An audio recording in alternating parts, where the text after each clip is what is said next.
au-dessus des puissances, au-dessus des rois, au-dessus de la nature et de la création, au-dessus de tous les plans des hommes sages. Bien avant le monde tu existais, au-dessus des royaumes, au-dessus des trônes, au-dessus des merveilles que ce monde a connues, par-dessus tous les trésors de la terre, rien ne peut mesurer ta valeur. Crucifié, seul abandonné, tu as souffert, méprisé, rejeté, telle rose foulée par nos pieds. Tu m'as sauvé, tu m'as aimé. Donc je disais, ces gens-là qui disent et clament haut et fort. On parlait de quoi? De la philosophie. Ce qui a fait que moi je puisse arrêter, que je ne puisse plus vouloir enseigner la philosophie, c'est le caractère théophanique, ce qu'on va appeler ça comme ça, ou théologique de la philosophie. Accepter l'idée qu'il existe. Il existe un mouvement polythéiste où il existe plusieurs dieux, chacun suivant un fait ou une manifestation nécessaire qui est bien pour l'homme, où il n'existe pas de Dieu et que l'histoire du Big Bang théorie, l'être humain a évolué suivant le caractère et les modifications du cours de la vie sur le corps et sur la chair. Et il y a encore cette autre bêtise qui sort où il existe un seul Dieu, mais plusieurs manières de l'adorer. Ça, c'est l'une des plus grosses folies de la philosophie. Pourquoi? Parce que dire qu'il existe un seul Dieu, mais plusieurs manières de l'adorer, c'est faire équivalence avec le fait qu'il existe un seul papa. Hein? Pour tous les enfants, mais le papa en question, quand il vient chez toi, il te dit, tu dois m'appeler par exemple par le cochon. Il vient chez lui, il dit, tu dois m'appeler par le chien. C'est quel type de papa là qui n'a pas plusieurs, qui a plusieurs noms. Mais même si il peut y avoir une possibilité selon laquelle notre papa puisse avoir plusieurs noms, mais le caractère du papa reste le même. On est d'accord que votre papa, tu peux appeler, moi par exemple, je peux appeler mon père, on peut avoir le même père, mais toi tu l'appelles par exemple par papa Kerba, lui il l'appelle par papa Clavier. On est d'accord que c'est le même papa. Et quand il se présentera à vous, il se présentera sous le même jour, c'est-à-dire les mêmes contraintes qu'il donne à l'autre, ce sont les mêmes contraintes qu'il fera à l'autre. La manière dont il va se comporter avec un, c'est la manière dont il va se comporter avec l'autre. On est d'accord. Mais on est d'accord que c'est le même papa. Or, les monothéistes, eux, ils veulent permettre aux gens de vulgariser le polythéiste, mais en cachant cela. Parce que dire qu'on a un seul Dieu, mais plusieurs manières de l'adorer, c'est accepter que si mon Dieu à moi me dit qu'il faut m'adorer sous la pluie, ça sera le Dieu de la pluie. Mais pour te voiler la face et que tu puisses entrer dans l'acceptation de ma religion, je vais te dire que c'est le même Dieu, mais quand il est venu vers moi, il m'a dit qu'il faut m'adorer sous la pluie. Or, c'est une folie. Notre Dieu nous a donné les différents types de caractères, les différentes manières, les différentes assises, les différentes perceptions de lui. Il s'est présenté à nous et il nous a montré son jour. Maintenant, si vous nous demandez de nous montrer qui est votre Dieu, c'est simple, on va vous dire que notre Dieu, c'est Jésus-Christ. Maintenant, vous allez nous dire comment ça se fait que c'est Jésus-Christ? Parce que, Dieu, quand il s'est présenté à Moïse et que Moïse a demandé, quand j'irai voir les enfants d'Israël, l'exemple que tu as pris, que vais-je leur dire? Que leur dirai-je que tu es? Dieu leur a juste dit, allez lui dire que je suis celui qui a fait alliance avec Moïse, Isaac et Jacob, et que je suis celui qui suis. C'est-à-dire celui qui est éternel. Or, l'éternel, c'est celui qui n'a ni fin de jour, ni commencement de vie. Mais si nous, on prétend que Jésus-Christ est Dieu, alors comment Jésus-Christ a eu une fin de vie et un commencement de jour sur la terre? C'est là où les gens se méprennent. Quand Dieu dit qu'il est l'éternel, Dieu est d'abord et avant tout esprit. On est d'accord? Dieu étant d'abord et avant tout esprit, lorsqu'il veut entrer dans le monde, il doit se prendre un corps. Et étant donné qu'il venait dans le monde pour effectuer une mission, il était obligé de prendre l'apparence, les proportions dimensionnelles de ce monde-là. Et en prenant ces proportions dimensionnelles, il ne pouvait pas apparaître sorti du néant comme ça, sinon il va violer sa logique et sa loi. Puisque sa loi a été depuis le jardin d'Éden que femme, tu enfanteras avec des douleurs. Et étant donné que Dieu lui-même est soumis à sa loi, pour pouvoir entrer dans le monde et accomplir la mission de la rédemption, il fallait qu'il entre par la condamnation qu'il avait donnée à la femme. Mais cette condamnation-là, il ne pouvait pas entrer dans cette condamnation avec le péché, c'est-à-dire avec l'accouplement de la semence de l'homme et de la femme, parce que c'est de là que sort le péché. On est d'accord? Étant donné qu'il est Dieu et qu'il est miséricordieux et qu'il est tout-puissant, qu'est-ce qu'il fait? De son Saint-Esprit, il choisit une vierge, qui est la Vierge Marie. Quand il choisit la Vierge Marie, il prend une forme. Le Saint-Esprit vient dans le corps de la femme, étant donné que il est Dieu. C'est lui qui a conçu le corps de la femme. C'est lui qui a conçu la femme. Le Saint-Esprit prend une forme. Quand il prend une forme, il solidifie son apparence et vient sous la forme d'un bébé. Et c'est alors là qu'on dit que Dieu s'est fait chair et est entré dans le monde. Il ne pouvait pas entrer dans le monde venant du néant. Ça aurait été impossible. Et les gens se seraient vite tournés pour l'adorer parce que l'être humain aime ce qui est magnifique, ce qui est merveilleux pour lui. C'est ce que l'être humain aime. Or, Dieu voulait que le rachat se fasse suivant un mécanisme beaucoup plus simple, un mécanisme qui ferait que les gens doivent l'apprécier et le connaître pour ce qu'il est dans le corps d'un homme. Parce que s'il venait dans le corps de Dieu, il allait obliger toute la création à s'incliner. Et ce serait comme si il entrait dans le corps dans le jeu du diable. Et étant donné qu'il est Dieu et qu'il est juste, pour sauver le monde, il fallait que ce soit une personne tirée de la chair de l'homme, tirée de la chair, tirée du sang, qui vienne racheter. Il fallait qu'il prenne cette forme-là pour rentrer dans le monde. Là, je commence à vous raconter le plan du péché. Et je commence même à vous aider. Donc, pour ce faire, Dieu a pris le corps d'un homme. Les gens, vous verrez qu'il y a des gens qui vous diront, des maudits comme ça, qui vous diront que Marie est la mère de Dieu. Ou bien, ils vous diront, d'accord, vous dites que Jésus-Christ est Dieu. On le dit, haut et fort. Donc, c'est Marie qui a accouché Jésus. On le dit haut et fort. Donc, Marie est la mère de Dieu. C'est maudit comme ça. Marie n'est pas la mère de Dieu. Parce que le commencement de vie de Jésus n'a pas commencé dans le ventre de Marie. Non. Jésus a existé bien avant Marie et il a continué à exister après Marie. Mais pour l'accomplissement de son plan, il fallait qu'il se trouve un espace temporel pour lequel il viendra accomplir sa mission. Et cet espace temporel-là, Marie a juste été le moyen par lequel Dieu est rentré dans la chair, dans le monde. Marie est la mère du corps de Jésus. Mais Marie n'est pas la mère de Dieu. Parce que l'esprit qui était en Jésus depuis le ventre était l'esprit de Dieu. C'est Dieu qui vivait. Or, Marie n'a pas accouché l'esprit de Jésus. Marie a accouché la chair à travers laquelle Dieu est venu rentrer. Une chair sans péché, une chair qui n'est pas née de l'iniquité, une chair qui n'est pas née de la rencontre entre un homme et une femme.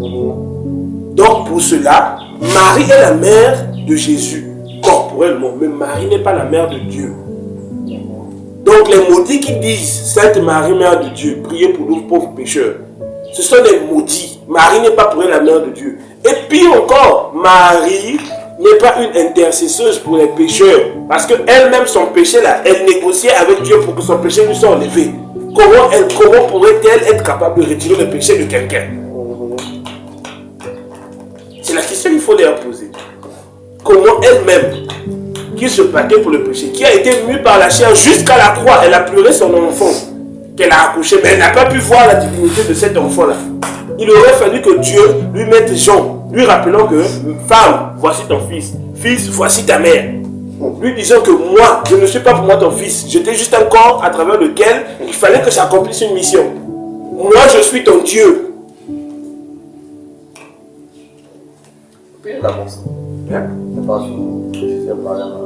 En disant femme, voici ton fils. C'est dans la crucifixion. La crucifixion dans quel chapitre? Attends. Je recherche ça. Jean 19, verset 25. On va commencer à lire à partir de là. Je vais lire pour vous. Ouvrez seulement vos oreilles. Près de la croix de Jésus se tenaient Marie et la sœur Marie, sa mère. Non. Près de la croix de Jésus, je vais dire ce que je lis ici, se tenait sa mère et la sœur de sa mère, Marie, femme de Clopas, et Marie de Magdala. Jésus, voyant sa mère... La mère de Marie s'appelait Marie. La sœur de Marie s'appelait Marie. Non, je crois, non, c'est... Oui. Jésus, voyant sa mère auprès d'elle, Jésus, voyant sa mère, et auprès d'elle, le disciple qu'il aimait, c'est-à-dire Jean, dit à sa mère, femme, voilà ton fils. Puis il dit au disciple, voilà ta mère. Et dès ce moment, le disciple l'a pris chez lui. Vous comprenez cela? Jésus lui-même s'est désengagé de Marie avant de partir, lui faisant comprendre que moi là, j'étais juste passager. Je ne suis pas pour moi ton fils. Je suis ton Dieu révélé dans la chair. Mais tu verras qu'il y a des maudits qui te diront, Sainte Marie, Mère de Dieu, priez pour nous pauvres pécheurs, maintenant et à l'heure de notre mère. Abba. C'est ce qu'ils disent. Je ne peux pas dire amen à ça. Parce que c'est une malédiction que j'accepte. Comment ils sont arrivés à ce niveau là? C'est la vraie question. Mais ils sont arrivés à ce niveau-là parce qu'ils ont été maudits depuis fort longtemps. Ah oui, il faut dire les mots tels qu'ils sont. Ils ont été maudits depuis fort longtemps. C'est des maudits. Et ils n'ont qu'à venir me prouver eux-mêmes qu'ils ne sont pas des maudits. Parce que s'il est écrit clairement dans la Bible, allons lire ça. Là, vous commencez à me dévier du chemin. On a rien. Romains 1, on va commencer à partir du verset 18. Non, à partir du verset 20. Romains 1, verset 20. En effet, les perfections invisibles de Dieu, sa puissance éternelle et sa divinité se voient comme à l'œil. Depuis la création du monde, quand on les considère dans ses ouvrages. Ils sont donc inexcusables, c'est-à-dire la divinité de Dieu. Là. On n'a plus besoin de parler de ça de long en large. Ça a été vu, approuvé et connu de tous. Mais il y a toujours une catégorie de maudits qui existe sur cette terre-là qui viendront dire que Jésus n'est pas Dieu, Jésus est le Fils de Dieu. Pourtant, c'est à eux que Dieu a fait grâce de réunir tous les livres de la Bible et d'en former ce que nous connaissons aujourd'hui de la Bible. C'est eux qui ont même commencé à lire les premières traductions. Mais ce sont eux les maudits qui n'arrivent pas à voir la gloire de Dieu dedans là. Puisque ayant connu Dieu, ils ne l'ont point glorifié comme Dieu. C'est ce que dit la Bible, verset 21. Puisque ayant connu Dieu, ils ne l'ont point glorifié comme Dieu et ne lui ont point rendu grâce. Mais ils se sont égarés dans leurs pensées et leur cœur sans intelligence a été plongé dans les ténèbres. Se vantant d'être sages, prêtre, maître, mon père, oh révérend évêque, évêque de la morgue principale de Satan, oh maître catholique, se vantant d'être sage, c'est toujours eux qui pensent avoir fait 8 ans de théologie, c'est-à-dire qu'ils connaissent toute la Bible, tandis qu'ils ne connaissent absolument rien. Ce sont des ignorants qui conduisent des ignorants et enseignent des ignorants. Simplement parce que Dieu ne se trouve pas dans la lettre, Dieu se trouve dans l'esprit qu'il met dans ses serviteurs. Et quand un serviteur a l'esprit de Dieu, quand tu lui mets un passage comme ça, là, il te décortique, ça devient comme un film devant ses yeux. Et il plonge, il nage dans les eaux. Un seul verset, mais il va plonger dessus, il va tourner dessus pendant 1 heure ou 2 heures. Tu sors, mais tout ce qu'il sort est délicieux pour toi. Mais eux là, Spiritus, Sanctus, Sanctantus, Amen. C'est tout ce qu'ils connaissent. Ils réciter des mantras et des incantations parce qu'ils savent que les démons qu'ils servent se nourrissent de ces mantras-là, se nourrissent de ces incantations-là. Pour pouvoir ouvrir un portail dimensionnel, il faut que tu fasses une incantation. Et donc, pour travailler avec ce démon-là, il faut faire des incantations. Or, les gens qui vont dans ces morgues-là ne se rendent pas compte que quand il fait Spiritus, Tontus, Tactantus, il est en train d'ouvrir le portail par lequel vous allez prier le démon qui est derrière lui. C'est-à-dire la représentation de cette vieille sorcière de Isis, de cette vieille sorcière de Aphrodite qu'ils ont dans leur temple qui s'appelle Marie, Mère de Dieu. Ils n'arrivent pas à le comprendre. Que Dieu les parle, que Dieu se souvienne d'eux. Que Dieu se souvienne de ses enfants qui se trouvent dans l'église catholique. Verset 23. Ils ont changé la gloire du Dieu incorruptible en image représentant l'homme corruptible. L'homme corruptible. Ils ont changé l'image de Dieu. Dieu est venu, il n'a pas voulu, tu fais moi. Regarde. Il faut savoir une chose. Dieu obéit à sa propre loi. Si depuis Deutéronome, il avait dit, tu ne te feras pas une représentation d'une image taillée. Il le savait pourquoi. Dieu n'a pas besoin qu'on lui fasse une image taillée pour représenter ses œuvres. Non. Dieu a juste besoin que son histoire soit portée de parole en parole. Au commencement était la parole. Au commencement n'était pas l'image de Dieu. Dieu veut que son nom, son identité soit transmise de parole en parole. Parce que la parole est le souffle que Dieu a créé. C'est par la parole que Dieu a créé le monde. Et c'est de cette même parole qu'il est venu et il s'est montré au monde. Est-ce que vous comprenez ça? Mais eux, ils veulent raconter Dieu par des images. Qu'on ait une impression d'à quoi ressemblait Jésus-Christ, on fait un sosie de lui et on le met sur les tombes allongé dans une croix comme ça. J'ai vu une vidéo sur le net là qui m'a fait très très mal. C'était dans un bus d'Océan du Nord. Où, je pense que c'était une église catholique qui transférait une croix dans une autre église catholique. Mais vous savez qu'on avait emballé la croix là comme un carton, comme un papier, comme du n'importe quoi. Et je pense que c'était un musulman qui a pris la vidéo. Il a filmé, il dit, les chrétiens, voyez vous-même votre Dieu. Comment on est en train de le transporter? C'est une offense.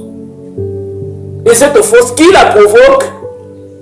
Ce sont ceux qui se prétendent chrétiens. Malheur, il y aura pour vous plusieurs occasions de chute. Mais malheur à qui en sera la cause?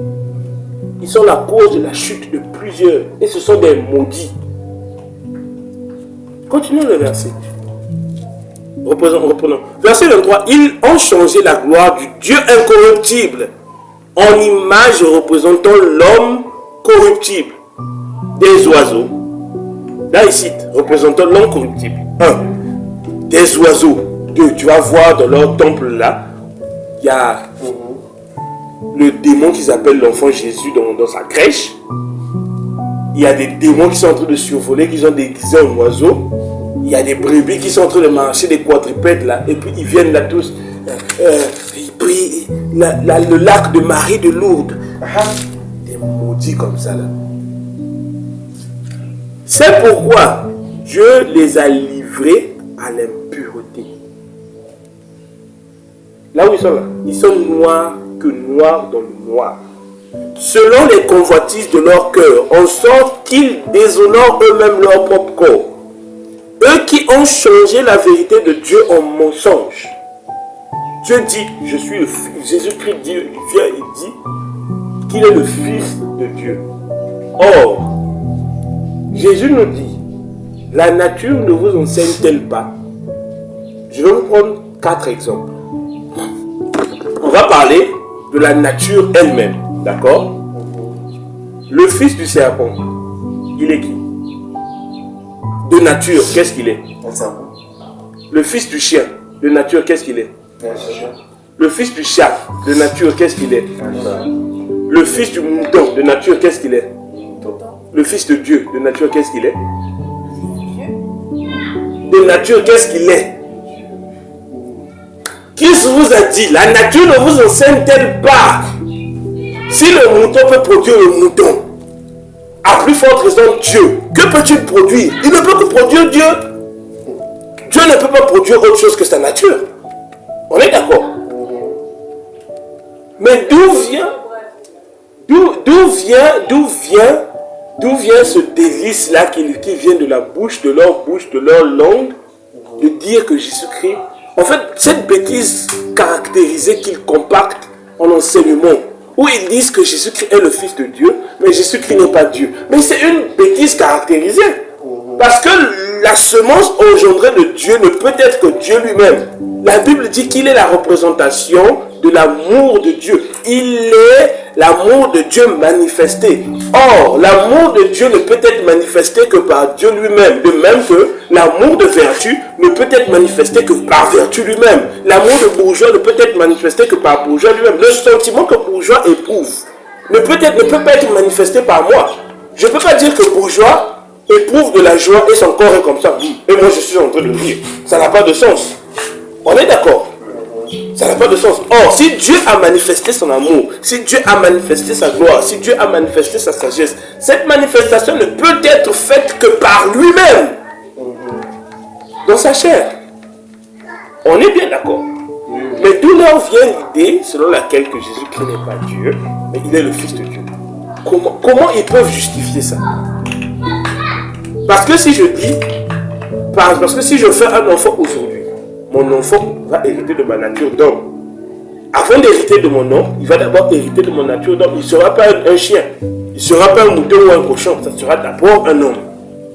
Pourquoi? Parce que de nature, je suis un homme. Et après, je pourrais l'inculquer des valeurs, mais cet enfant n'oserait jamais dire qui m'a vu a vu mon père. Parce que je suis moi, il est lui. Mettons, tu peux nous parler du rapport entre les fils de Dieu et le Fils de Dieu. Le rapport entre les fils de Dieu et le Fils de Dieu. Quand on dit le Fils de Dieu, c'est le Fils unique, c'est-à-dire le seul à être sorti, à avoir été engendré du corps, à être sorti de la semence de Dieu pour aller dans un corps et se former un corps. N'est-ce pas? Pour aller dans une femme et se former un corps. Ce corps-là, c'est le Fils de Dieu parce que c'est la nature même de Dieu sans péché. Or, les fils de Dieu, c'est quiconque croit en ce Fils-là. Quiconque croit en la nature que ce Fils-là est venu nous donner. Il dit, c'est pourquoi il a donné le pouvoir à certains de devenir enfants de Dieu. Ce pouvoir-là, c'est par la croyance au Fils que Dieu nous a envoyé. Le Fils de Dieu, c'est Dieu lui-même. Les fils de Dieu, c'est ceux qui croient au Fils de Dieu, qui est Dieu lui-même. Donc, c'est ceux qui croient au message que Jésus est venu nous donner. Mais maintenant, avant l'arrivée de Jésus, il n'y avait pas de Fils de Dieu. Si, on les appelait les fils de l'homme. Parce que c'est eux-là qui avaient part à la bonne nature de l'homme. Ceux-là qui avaient cette prédisposition-là de pouvoir faire la volonté de Dieu. Bien qu'ils péchaient. Ce qu'on appelait les fils de l'homme. Et les gens qui avaient la prédisposition-là, c'était les prophètes. Après, les prophètes et les serviteurs de Dieu, les sacrificateurs. Après leur mort, ils étaient destinés à l'enfer. Parce que les pécheurs, c'était l'enfer. À l'enfer. Mais tant que c'était dans le sein d'Abraham, mais en enfer. Ils allaient d'abord en repos, une zone de repos. Le lieu du repos, en fait. Ils attendaient la venue du Fils de Dieu qui viendra les délivrer. Donc, après le péché d'Adam, Dieu a fait en sorte que il a réservé déjà une place pour ses fils, oui. Pour les fils de l'homme. On peut lire un verset qui parle. Mais lorsqu'on parle du sein d'Abraham,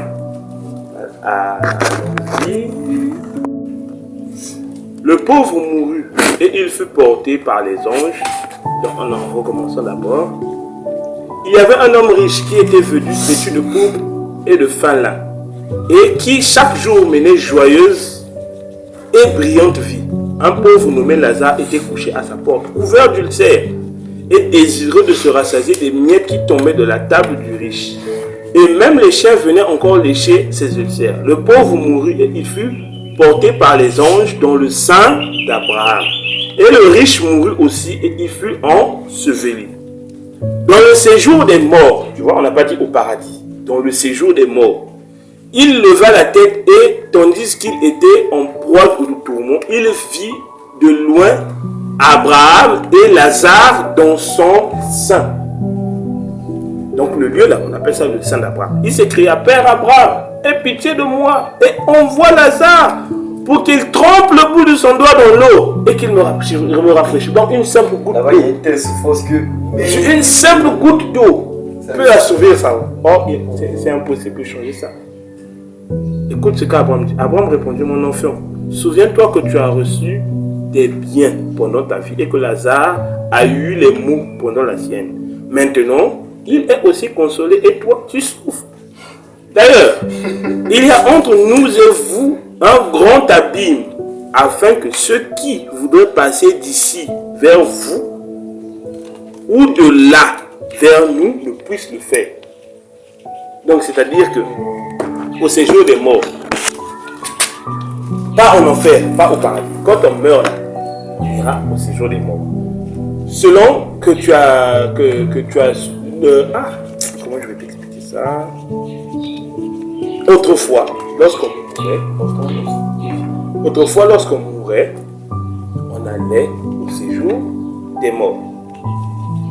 Tu comprends?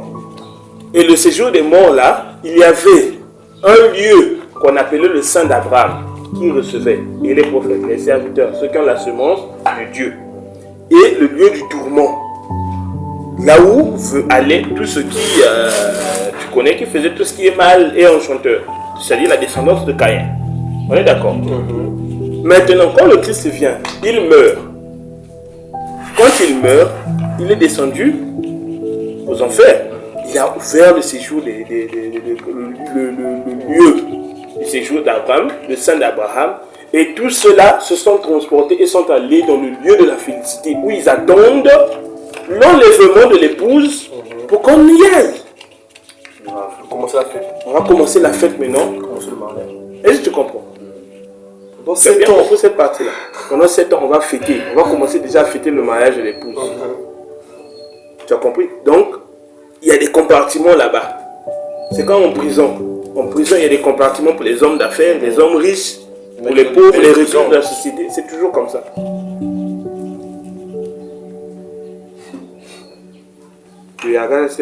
Donc, on en était où? On va répondre rapidement à ces 3 questions. Tu as répondu déjà avant la divinité de Jésus. Tu as déjà répondu à la première question et la deuxième en parlant de... Non, j'ai encore répondu à aucune question. J'ai juste beaucoup parlé. Existe-t-il un verset Ah non, La la deuxième question, tu n'as pas répondu à ça. pour la divinité de Jésus-Christ? En parlant, il a répondu à ça. Je vais prendre 2 versets pour prouver la divinité de Jésus. Le premier verset, Jean. je vais prendre un nom. C'est ça. Oui. Le premier verset, c'est le verset qu'on était en train de lire en temps, Philippiens 2, non? Philippiens 2. C'est ça.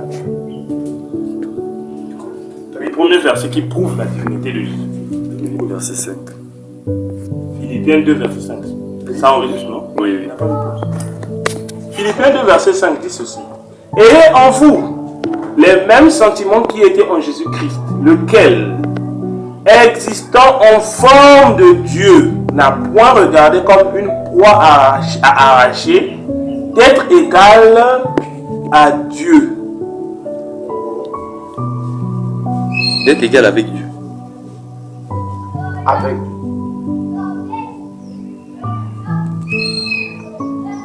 Ayez en vous les sentiments qui étaient en Jésus-Christ. Mais la propose. Ayez en vous le même sentiment, en vous les sentiments qui étaient en Jésus-Christ. Quels étaient donc ces sentiments qui étaient en Jésus-Christ? Le sentiment étant et en question était existant sous la forme de Dieu. Il était conscient qu'il était Dieu sur terre. mais il n'a point regardé, il ne nous a point vus comme une proie. Il nous a pas, en fait, il ne nous a pas vus comme inférieurs.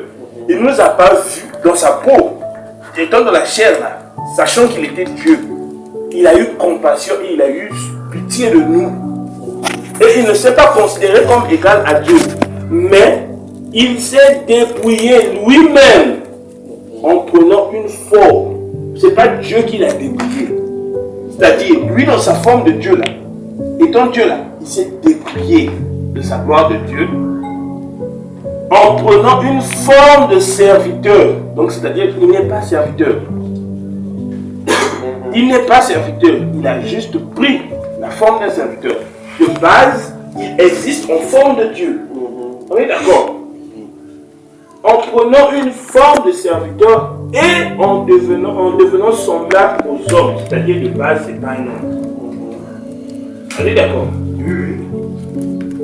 Et ayant paru comme un simple homme, il s'est humilié lui-même, se rendant obéissant jusqu'à la mort. Donc ce qui veut dire que si Dieu eût voulu, il ne devait pas passer par la mort. Mais comme il s'est rendu obéissant à qui? Il s'est rendu obéissant à lui-même. Comment? En obéissant à sa loi, qui dit qu'il fallait qu'un agneau innocent meure pour le salut des hommes.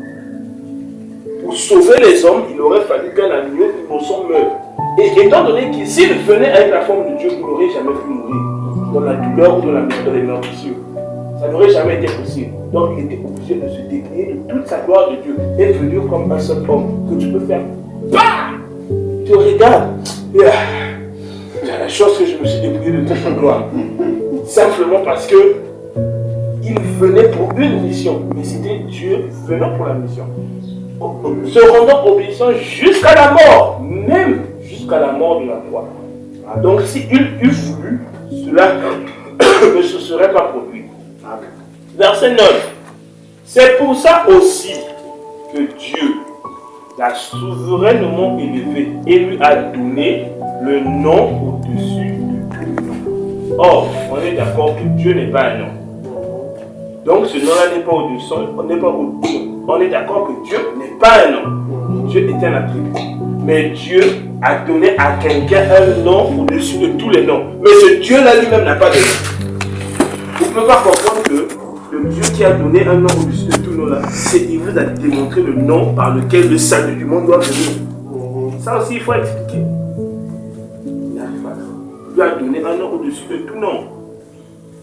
Et afin qu'au nom de Jésus, tous genoux fléchissent sur la terre, dans les cieux et sous la terre. Donc dans les cieux là, les genoux de l'archange Michael fléchissent au nom de Jésus. Qui est-il donc? Qui est-il donc pour fléchir même les genoux d'un homme? Pas au nom de Dieu. Non. Dans les cieux là, les genoux ne fléchissent pas au nom de Dieu. Parce que Dieu n'est pas un nom. Pas au nom d'Allah, parce que Allah veut dire Dieu. Dieu n'est pas un nom, on refuse. Pas au nom du Fils, pas au nom du Père, pas au nom du Saint, au nom de Jésus-Christ, de Dieu. Afin qu'au nom de Jésus, tous genoux fléchissent dans les cieux, donc dans les cieux là. Quand tu dis Jésus, je suis héritier au nom de Jésus-Christ. L'archange Michael fait ça. Maître. Parce que tu as invoqué le nom de son Créateur, de son Dieu. Sur la terre, au nom de Jésus. Sous la terre, même les démons savent que Jésus-Christ est Dieu. Mais qui êtes-vous, vous, qui avez été tiré de la boue pour contester cela? Il faut voir ça des problématiques. Et le dernier verset, verset 11. Et que toute langue confesse que Jésus-Christ est Seigneur à la gloire de Dieu le Père. Ce verset-là veut tout simplement dire ceci. Que toutes les langues là, partout dans le monde, reconnaissent que la gloire de Dieu a été manifestée en Jésus-Christ. Que Jésus-Christ n'est pas l'envoyé de Dieu, mais Jésus-Christ est Dieu qui s'est envoyé lui-même pour faire connaître sa gloire. Parce que si Dieu venait avec toute sa gloire pour faire connaître sa gloire, vous n'aurez pas connu l'amour de Dieu. Or, l'amour de Dieu était qu'il puisse souffrir pour sa création, pour que vous sachiez que Dieu aussi éprouve les sentiments. Est-ce que vous comprenez ça? Maintenant, après ce verset, qui peut oser me contester et dire que Jésus-Christ n'est pas Dieu? Et que toute langue confesse que Jésus-Christ est Seigneur, à la gloire de Dieu le Père. Or, Dieu n'est pas un nom. Père n'est pas un nom.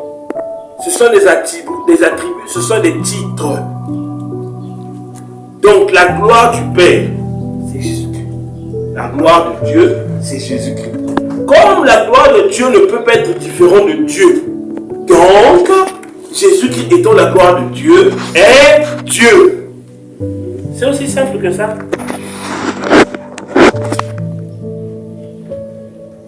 Vous avez compris ou bien il faut que je prenne encore un autre verset? Amen.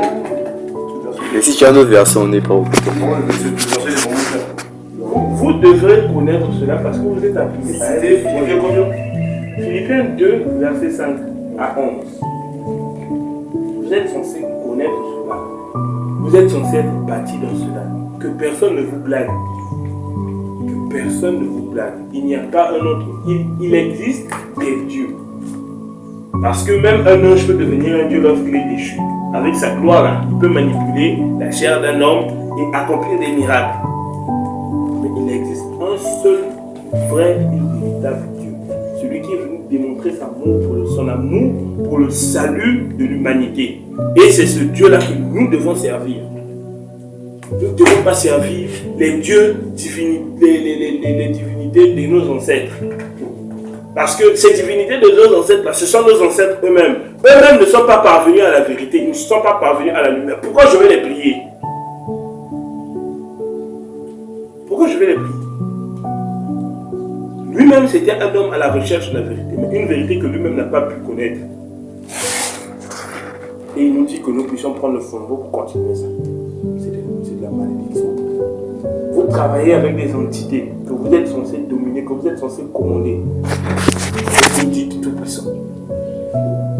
C'est triste.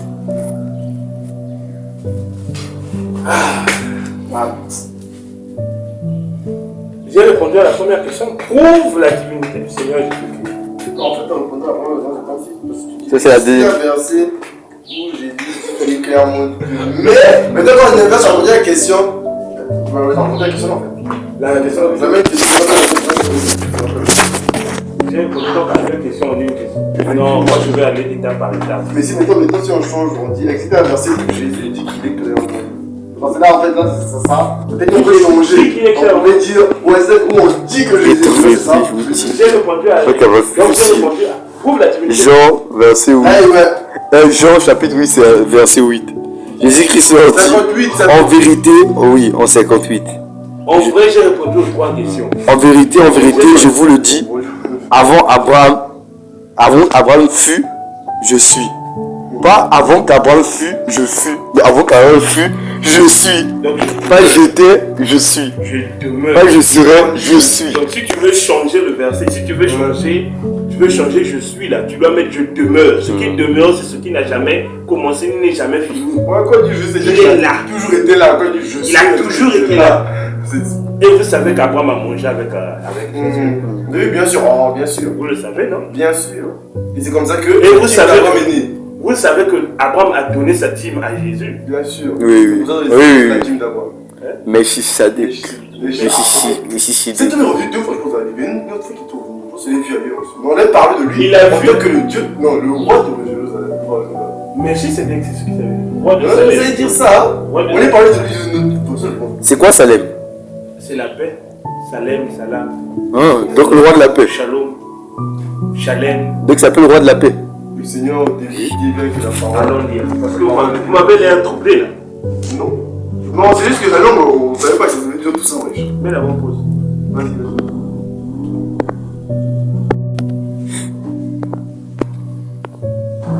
C'est bon. Quel on sait, je cherche. En effet, Hébreux 7. merci. Oui. En effet, ce Melchisédek, roi de Salem, roi de paix, sacrificateur du Dieu très haut. Nous savons qui est le sacrificateur véritable du Dieu très haut. qui alla au-devant d'Abraham lorsqu'il revenait de la défaite des rois, qui le bénit. Donc, c'est-à-dire, ce Melchisédek-là, ce Melchisédek qui est le roi de Salem, ce Melchisédek qui est sacrificateur du Dieu très haut. Or, nous savons que le véritable sacrificateur du Dieu très haut, c'est Dieu lui-même. Parce que le sacrifice de bonne odeur qui plaît au Seigneur, c'est le sacrifice de son amour que lui-même connaît. Parce que celui qui connaît les pensées de son cœur, c'est lui-même. On est d'accord que ce Dieu-là veut nous blaguer un peu, mais il s'amuse avec sa création pour savoir ce qu'il aime vraiment. Il dit qui alla au-devant d'Abraham. Donc c'est Abraham qui était parti le rencontrer. D'accord? Lorsque Abraham revenait de la défaite des rois, c'est pas Abraham. Tu vois, il y aura des perdus comme ça qui n'ont pourri jamais lu ça dans la Genèse.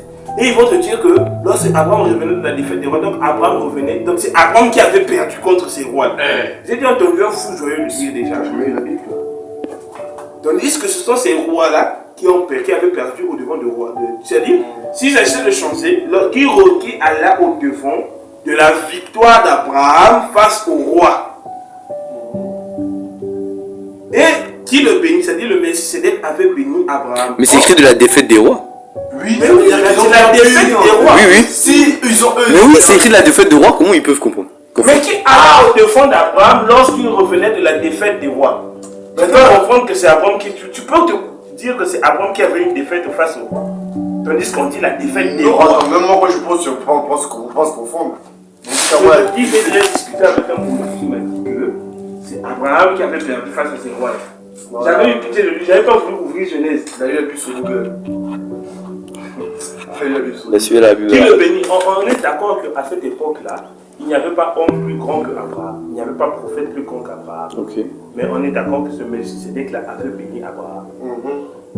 Donc, ce Melchisédek est censé être au-dessus d'Abraham. Donc, ce Melchisédek doit avoir des proportions telles que Abraham s'incline et se prosterne devant lui. Donc, ce Melchisédek, sachant qu'Abraham n'avait d'alliance qu'avec le Dieu vivant d'Israël, il ne s'inclinait pas devant autre divinité, même devant les pharaons, il ne s'inclinait pas. Il les respectait et leur autorité établie, mais il ne s'est jamais incliné face à eux. Mais ce Abraham est allé s'incliner. Et à qui Abraham a donné la dîme de tout, qui est d'abord le roi de justice. Ça, c'est le Melchisédek. Qui est le roi de justice. Le roi de justice. D'après la signification de son nom, roi de Salem, Melchisédek. Et d'après la signification de son nom, roi de justice, Melchisédek veut dire roi de justice. Ensuite, roi de Salem, c'est-à-dire roi de paix, qui est sans père, sans mère, sans généalogie, qui n'a ni commencement de vie, ni fin de jour. Il n'y a plus de questions à poser. Mais, écoutez, mais qui est rendu semblable au Fils de Dieu. Ce Melchisédek demeure sacrificateur à perpétuité. Éternel. Ah ouais, c'est dans la On dit qu'il a été rendu semblable au Fils de Dieu. Or, nous savons dans la Bible qui est le Fils de Dieu. Donc, s'il a été rendu semblable au Fils de Dieu, c'est-à-dire que le Fils de Dieu a les mêmes attributs que ce Melchisédek. Et si le Fils de Dieu a les mêmes attributs que ce Melchisédek, ce qui veut donc dire que le Fils de Dieu doit être roi de paix, roi de justice. Il n'a ni généalogie, ni père, ni mère, Ni commencement, de vie, ni fin de jour. Mais nous savons que le Fils de Dieu en question, c'est Jésus-Christ dans la chair. Mais il y a des maudits qui vous disent que ce Fils de Dieu-là est le Fils de Marie. Alors qu'on dit ici là que le Fils de Dieu n'a pour lui ni généalogie. Dans tous les cas, j'ai jamais compris comment tu peux croire en Marie. Elle aussi, elle a été créée par Dieu. Donc tu vas dire, comment tu peux dire encore? Mais c'est là où la Bible dit il vénère la créature au lieu du Créateur. La Bible est claire suivant ce concept. Il vénère la créature au lieu du Créateur. Simplement parce qu'ils ont été aveuglés. C'est Dieu qui a voulu ça. Donc, le verset Jean 8, verset 58, c'est quoi? Avant qu'Abraham ne fût, je suis. C'est ça, non? On est d'accord que avant qu'Abraham ne fût, il est. On est d'accord? Il est Melchizedek, il est l'ange de l'Éternel qui est venu au devant d'Abraham et qui a dit que Sarah n'appelle plus Sarai par Sarai, mais appelle-la désormais par Sarah. Elle enfantera un fils avec qui j'établirai une alliance. On est d'accord que cet ange de l'Éternel là, c'est celui qui fut, et non, c'est celui qui suit avant qu'Abraham ne fût. C'est celui qui disait dans le jardin d'Éden en disant Adam, où es-tu? On est d'accord que Dieu est omnipotent, omniscient, omniprésent. Mais pourquoi il dit encore Adam, où es-tu? C'est qu'il avait pris des yeux d'homme. Il ne pouvait pas voir Abraham, il ne pouvait pas voir Adam derrière là. On est d'accord. En esprit, il voyait Adam. Et puis Adam dit quoi? J'ai entendu ta voix parcourir le jardin. Donc c'est-à-dire que ce Dieu-là avait pris une proportion selon laquelle sa voix pouvait être entendue partout dans le jardin. Donc Dieu tente de chercher l'enfant. Cherchez son fils. J'ai répondu à la deuxième question. Troisième question. Musicien, verset que Mais il a répondu à la première question, il a répondu à ça. Qu'est-ce que tu as répondu? Non. Existe un verset où Jésus dit clairement qu'il est Dieu. Ah, non, mais pas que ça, même pour le. Non. Suit. Non. Éternellement, ça signifie déjà qu'il est éternel. Non, même au début, quand il pouvait, même au début, quand il pouvait identifier Jésus-Christ, où on parlait de lui, tu vois, qu'il s'est mis en forme humaine, c'est Dieu qui s'est mis en forme humaine. Il a juste déjà une question répondue, il a répondu en même temps. En fait, les trois questions, c'est la même chose. Mais ce sont des éclaircissements qu'il faut donner suivant certaines proportions. Quelqu'un qui ne connaît pas la parole de Dieu, par exemple, si je l'explique, ce que j'ai expliqué avec Jean 8, verset 58, il ne croira pas que Jésus est Dieu. Il faudra avoir Il faut lui montrer où c'est écrit que Jésus-Christ est Dieu. Or, il y a un verset où c'est écrit que Jésus-Christ est Dieu, et je vais terminer par là. Ce n'est pas Jésus qui le dit, mais c'est l'apôtre Paul qui le dit. Étant donné que l'apôtre Paul a souffert, non, c'est l'apôtre Jean qui le dit. Étant donné que l'apôtre Jean a souffert des meurtrissures de Jésus-Christ sur l'île de Patmos, on est d'accord, donc il est fiable. L'apôtre Paul, Jean-Marie, on peut l'apôtre. Quel chapitre? C'est quand il s'est là chez tous les éclaircissements là, après les guerres là. C'est un gros apôtre Paul. C'est l'apôtre Paul. Parce que c'est le plus fier. Parce que même quand on parlait à l'école, il y avait un débat qui s'était lancé apparemment pour L'apôtre Paul était le plus. Ouais, par rapport à Jésus-Christ. Maintenant, quand tout le monde parlait d'autres avant, mais dès qu'on parle d'apôtre Paul, c'est comme s'il disait oui, en fait, l'apôtre Paul, il est fiable. Quand tu fais le débat là avec les Mathius et tout ça. Mais c'est parce que c'est l'apôtre qui a le plus marché. C'est lui qui a le plus vulgarisé la parole de Jésus-Christ. Il est parti en Asie, il est parti en Europe, il est descendu en Afrique, en Égypte. Il a parcouru quasiment tous il est parti en Grèce, en Turquie, en Suisse, il a navigué en Chine, une partie de l'Asie. Donc il a répondu Jésus-Christ partout où il est. Voilà pourquoi il est considéré comme le plus grand des apôtres. Mais lui-même, il se considère petit parce que Paul veut dire petit. Le plus petit et le plus grand de l'Europe, bien sûr. Ça me rappelle, j'ai envie de parler du verset là où l'apôtre Paul en fait disait que la femme ne peut pas monter pour enseigner les hommes. Il y a des maudits qui vont nous dire non, l'apôtre a dit ça juste aux Corinthiens, l'apôtre a dit ça juste aux Éphésiens, ça ne concerne pas les autres. Des maudits comme ça. On va dire la lettre était adressée à qui? Tout à l'heure. Mais finissons avec la difficulté de Jésus. 1 Jean 5, verset 20. Nous savons aussi que le Fils de Dieu, de Melchizedek qui a été rendu semblable au Fils de Dieu là, il vient encore ici. Que le Fils de Dieu est venu et qu'il nous a donné l'intelligence. 1 Jean 5, verset 20. 20 à 21.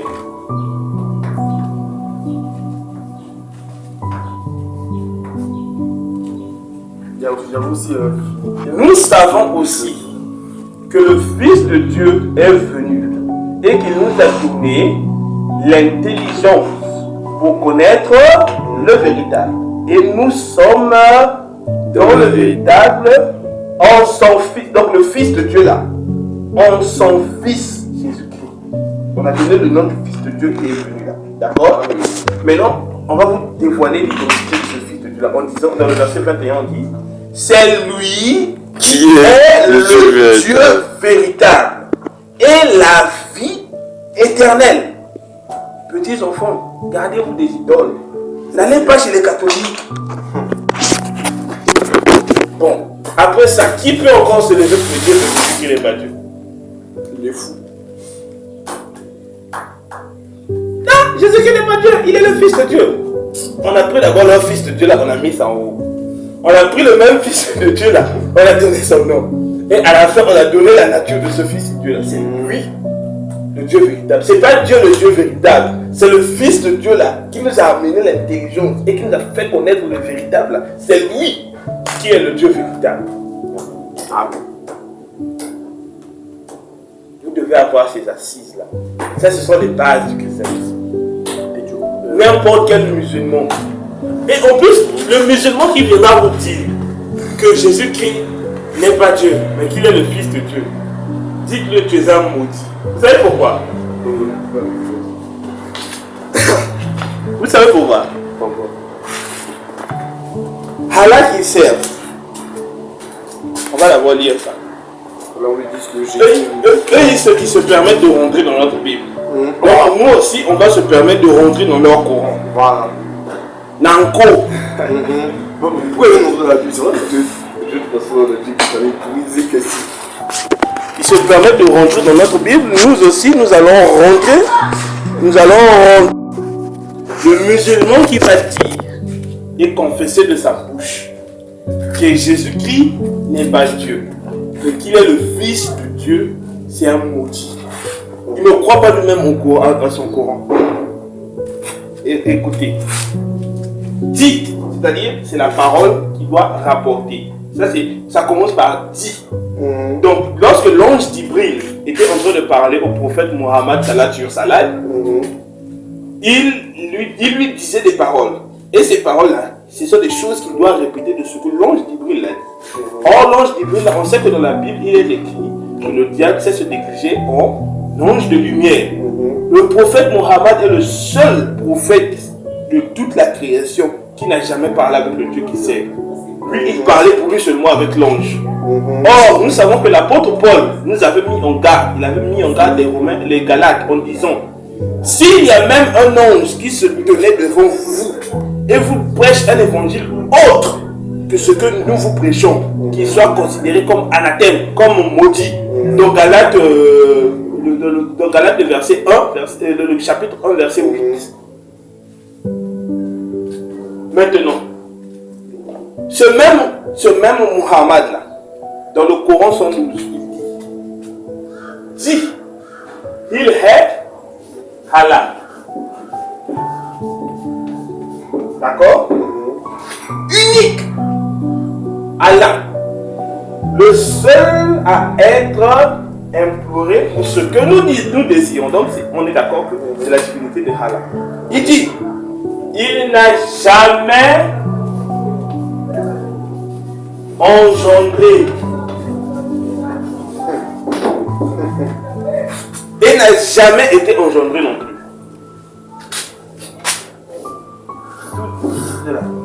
Quand vous dites que Jésus-Christ est le Fils de Dieu, c'est donc ce qui veut dire que Dieu a engendré un fils.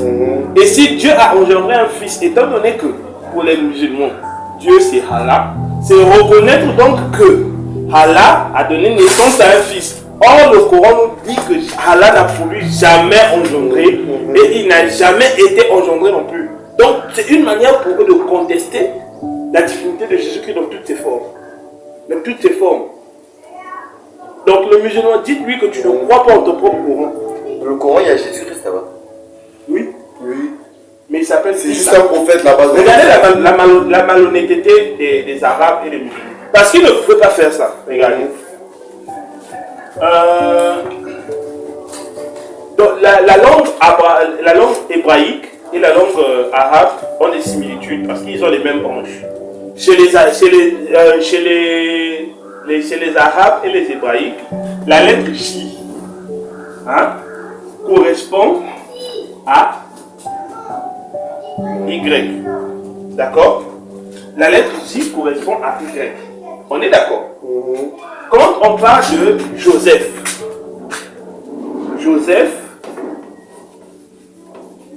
en arabe c'est Youssef ou Youssouf. Youssef ou Youssouf. Joseph. Tu vois, non? Le J est là.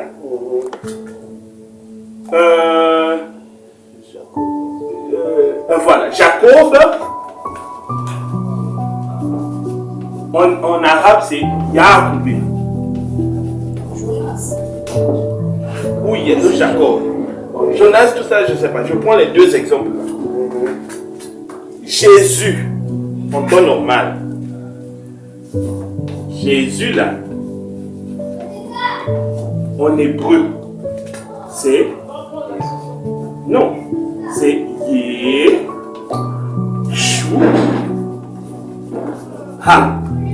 Donc sa translittération ou bien sa transcription en arabe devait donner un truc du genre ça devait donner soit Yeshua ou bien Yeïssa, un truc comme ça. Mais chez eux, le Y a disparu. Le J, pour Jésus seulement, le J là n'est plus Y, le J devient I. Donc Jésus devient Issa.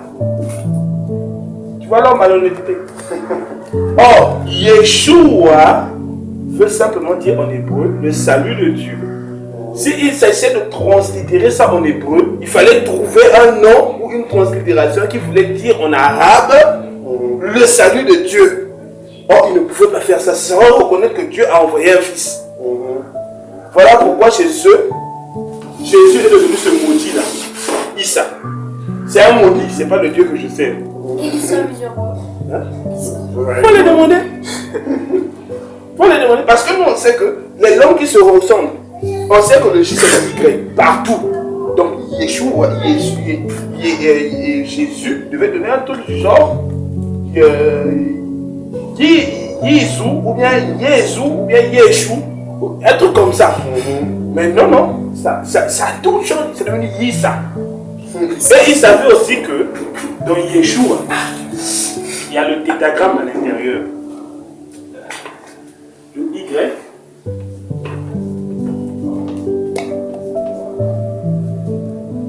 Ici c'est devenu S, Y, H, tu vois. Yeshua.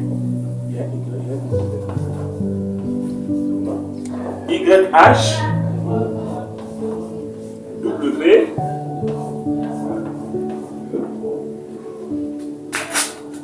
il y avait le nom de Dieu à l'intérieur, Yahweh. Dieu ne peut pas se tromper. Quand tous ceux qui ont demandé le nom de Dieu dans le Testament, il dit pourquoi veux-tu connaître mon nom? Il est merveilleux. Parce que dans son nom, il y avait le salut. Et quand il s'est présenté, le nom du salut est venu Yeshua. On a juste ajouté les voyelles au milieu. Yeshua, Yahweh, c'est la même écriture, mais même les Y, I, le H, I, le W, I, le H, I, Yod, He, Vav, He. Ah non, avec des consonnes. Il ne pouvait pas mettre ce nom-là, sinon ce serait reconnaître le salut de Jésus, de Dieu, dans leur nom. Donc ce sont des maudits. Notre Yeshua est né dans une bergerie parce qu'il est l'agneau de Dieu. Mais leur Issa est né sous un palmier, en plein soleil. On est sûr que c'est le même bébé. Vraiment, ça Donc fait le même sens. bourgeois qui naît de deux manières. Non, pas le mien. Tu vas chez maman, Marie, tu dis, oh non, j'avais commencé à t'accoucher dans la chambre. Tu es né dans la chambre. Mais tu vas chez papa, tu vas, il te dit, tu es né ici, quel dans la chambre. Tu es sûr que c'est le même bébé dont tu parles. Ici dans la mairie. Tu vois pas que c'est deux bébés différents de papa. Eux-mêmes, ils savent même pas ce qu'ils prient. Comment votre Dieu qui n'a jamais engendré? Vous priez qui? Votre Dieu n'a jamais engendré. Et leur Dieu n'a pas de nom. Vous priez Qui? Notre Dieu s'appelle Allah. Non, donne-nous son nom. Allah, c'est Dieu. Donne-nous son nom. C'est quoi ce notre Dieu de la Bible a un nom. C'est Jésus-Christ.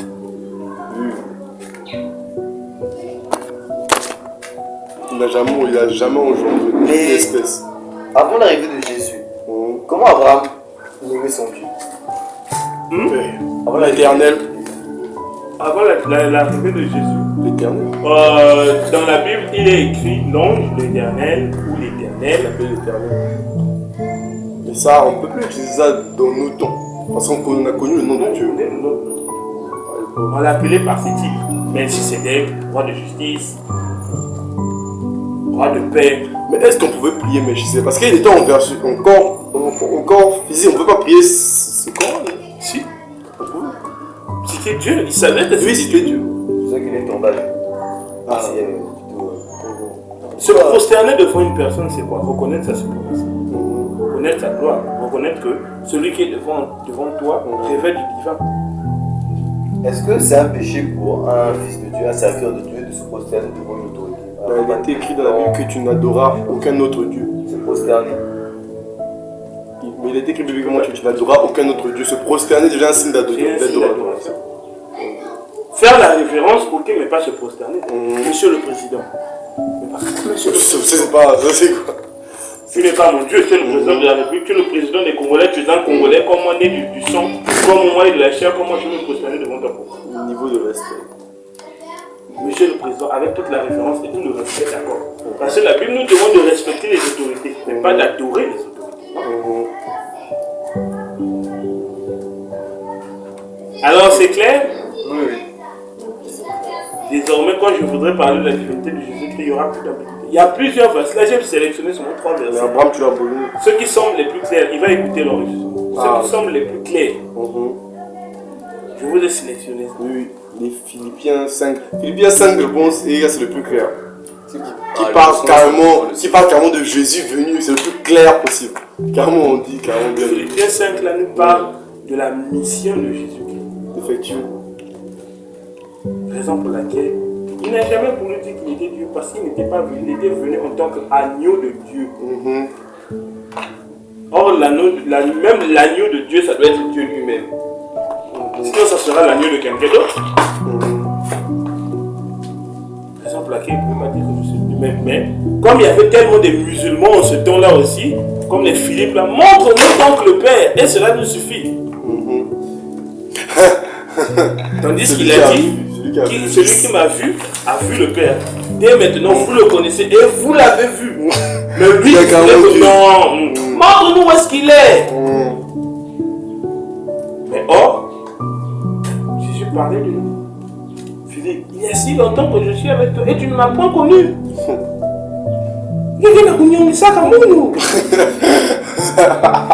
Philippe, voici je suis dans le Jésus Père gentil de la télé. et le Père est en moi. Jésus gentil de la télé. Donc la divinité et le corps ne faisaient qu'un. Et Jésus était doux, hein. Jésus était Dieu dans la chair. Il était doux. Non, il était doux. C'est bon? Oui. Dernier là, c'était Galate quoi 2. Ah, là, tu parlais du verset là où Là où il parlait avant de que la mise en garde de, Oui, de l'apôtre Paul. oui, Galates, que si tu vois un ange, même si. Galates 1 verset 8. Ouais, s'il ne parle pas de Galates 1 verset 8. S'il ne parle pas de seconde, t'as montrer ici, là, c'est. Je lis ça. Mais quand nous-mêmes, quand un ange du ciel annoncera un autre évangile que celui que nous vous avons prêché, qu'il soit anathème. Ah, Maudit. ouais, c'est bon. C'est pas un ange. Depuis, on écrit. Non, même un ange du ciel. Satan, c'est quoi? Non, Satan, c'est un ange. on peut prendre n'importe quel rapport. Satan est une gloire, il n'a jamais perdu sa gloire. hein. Les démons, ce sont des anges. Quand tu se présentes avec. C'est eux qui ont déformé les démons, qui ont déformé. Des fois, tu sais que la colère de Dieu a une apparence horrible. C'est tout à fait normal. Ça doit être la colère de Dieu, il ne doit pas avoir une apparence. Le prophète en a assez bien au courant, le Seigneur a bien vu au courant de Dieu. Il sait De même que l'amour et que l'agneau de Dieu doit aussi avoir une apparence douce parce que l'agneau vient vient être offert comme sacrifice. Le Seigneur a beaucoup d'apparence comme l'ange de Dieu aussi. De même que il est dit que l'ange Lucifer était le plus beau de tous les anges. On n'a jamais retiré ça. Il a toujours ça. Voilà pourquoi il continue à séduire jusqu'à présent. Et voilà pourquoi il est parti séduire tout un peuple, toute une congrégation. Et les a donné une parole qui n'a jamais dit ceci est la parole d'Allah. Non, il a dit ceci est la parole d'un noble messager. En parlant du Coran. Je me rappelle. Donc, méfiez-vous, car il y aura des faux prophètes qui se mettent devant vous. Ils disent qu'on partage la même foi. Je dis non, papa. C'est vrai, j'accepte qu'on partage, mais la Bible ne nous a jamais interdit d'éprouver les esprits. Tu dois éprouver ta doctrine, papa. Je n'éprouve pas Dieu, mais ta doctrine, parfois, tu prétends servir Dieu. Tu veux servir le véritable Dieu, mais ta doctrine est fausse. Or, on ne peut pas servir Dieu avec une doctrine autre que sa doctrine. Quiconque va plus loin et ne demeure pas dans la doctrine de Dieu, de Christ, n'a pas Dieu. La doctrine de Christ a ses préceptes. Est-ce que tu respectes les préceptes de Christ? Il n'y a pas de Dieu voit le cœur et il ne voit pas les actes. C'est faux. Nos actes vont nous précéder. Nos œuvres vont nous précéder. Donc, ce qui veut dire que Dieu voit tout ça. Alors, dis-moi, est-ce que ce que tu enseignes, est-ce que ce que tu conçois va de pair avec la doctrine que Christ nous a laissée? Si ce n'est pas le cas, papa, on ne prie pas le même Dieu, ne me force pas. C'est tout. Non, mais à part la Bible, il faut changer. En fait, nous, notre livre absolu, c'est ça. Que ce livre ne s'éloigne pas de ta bouche et de ton cœur. C'est ce que la Bible nous a dit. La Bible ne nous a jamais dit, va rechercher. Ce livre peut comporter des erreurs. Donc, essaie de rechercher dans d'autres livres. C'est au contraire dans leur livre, le livre de ces gens-là, il est écrit, s'il y a une ambiguïté ou une incohérence dans ce qui est écrit, va voir les gens du livre qui a été annoncé avant ce livre. Le livre qui a été annoncé avant le Coran, c'est lequel? C'est la Bible. Donc, en vrai, les musulmans, pour se faire enseigner, doivent venir devant les chrétiens pour qu'on les enseigne la parole de leur Coran même, pour qu'ils comprennent ça. Ils ont toujours leur. Comment dire? En passant la Bible, avant, c'est plusieurs pages. Tout ça là-bas. Les trucs là. C'est aussi ça l'ambiguïté. Certains disent que non, la Bible a été créée par les gens. Non, l'excuse des catholiques, on respecte la religion des autres.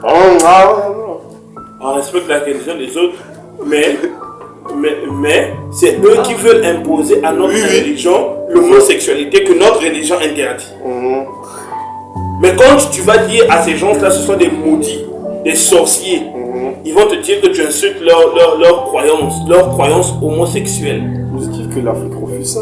Même s'il y en a quand même qui entrent ici par magie, mais si l'Afrique refuse ça, c'est déjà avec la grâce. Ça a été vraiment aussi dit qu'on doit respecter la religion des autres. Oui, comment? Oui, mais tu dois. Non. Non, donc tu dois les attaquer. C'est dans Jacques qu'on a vu. Dans Jacques, je pense. Attaque sur l'adversaire, tu dois. Tu dois.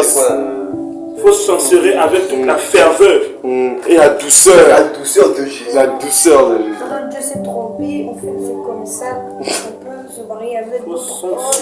Non, ça c'est. On parle pas. Tu sais que l'homosexualité existe même dans le Nouveau Testament.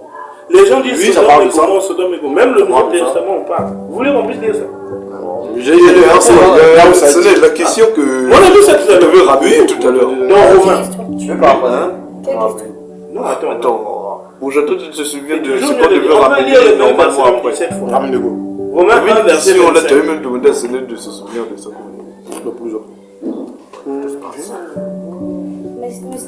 Écoutez, on va dire à partir du verset 25. Romains 1. Eux qui ont changé la vérité de Dieu en mensonge et qui ont adoré et servi la créature au lieu du Créateur. Donc, ils ont servi Marie au lieu de Jésus-Christ. Qui est bien éternel, non, je veux du Créateur, qui est béni éternellement. Amen. C'est pourquoi Dieu les a livrés à des passions infâmes, car leurs femmes ont changé l'usage naturel en celui qui est contre nature. La Bible est claire.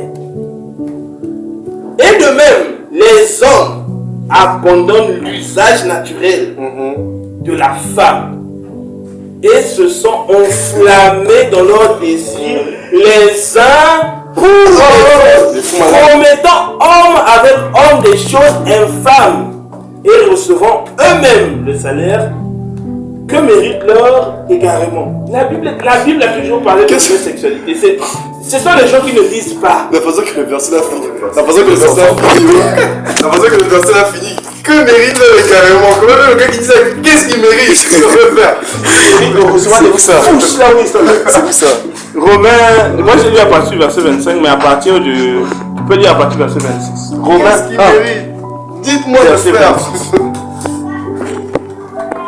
C'est clair, l'homosexualité a été clairement interdite dans la Bible. Laissez-nous Sodome et Gomorrhe. On ne veut plus de Sodome et Gomorrhe. On a accepté que votre pape a dit que Dieu n'a jamais brûlé Sodome et Gomorrhe, d'accord. Mais qu'est-ce que l'apôtre Paul voulait dire à ces Romains-là? Puisque l'église catholique est romaine, on est d'accord, non? Oui, oui. C'est Paul qui s'adresse à l'esprit romain. Cet esprit romain de pédophilie et de pédéracisme existe depuis la création. Ce sont les descendants directs de Sodome et Gomorrhe. Ne les trompe pas de royaume, monsieur. C'est écrit aussi, hein. C'est clair, c'est clair, c'est clair. Donc, la parole de Dieu est assez claire sur ça. On n'a plus rien à ajouter. Donc, c'était cette petite partie. Ne vous laissez pas distraire sur la divinité. La divinité de Jésus, toute la Bible en parle. Du coup, tous les partages, c'est la question passagère. Allez, c'est même ça, partage lundi. Non, c'est selon que Question vous passagère. Vas-y. Ah oui, c'est le fait de ne pas se prosterner devant les hommes. Mais tu crois, Joseph, comme il avait revu son père, comme il était devenu un des servants d'Israël, D'Égypte. il s'était prosterné devant. Je n'ai pas dit qu'il ne faut pas se prosterner devant l'homme. C'est l'adoration, j'ai dit. Parce qu'il peut arriver dans une séance, on est en train de prier, on te dit mon frère, prosterne-toi. Mais tu te prosternes devant nous, non? On est devant, nous sommes des hommes. Mais tu ne nous adores pas pour autant parce que ton adoration tourne vers celui que nous adorons tous. Mais celui-là nous a donné l'accès de te dire prosterne-toi pour recevoir ce que tu es censé recevoir. C'est l'adoration. Parce que quand par exemple le président de la République, tu vas l'adorer, tu vas lui faire un lynchage tel que il paraîtra comme Dieu. Or, il faut mieux éviter ça. C'est bon? Dieu est un Dieu jaloux. Préparez-moi vos questions chaque fois que vous me verrez. Parce que si on fait un programme avec vous, Pourquoi jamais Abraham aussi soit là? préparez chaque fois qu'on a des questions, préparez-les mots. Ah? En fait, il faudrait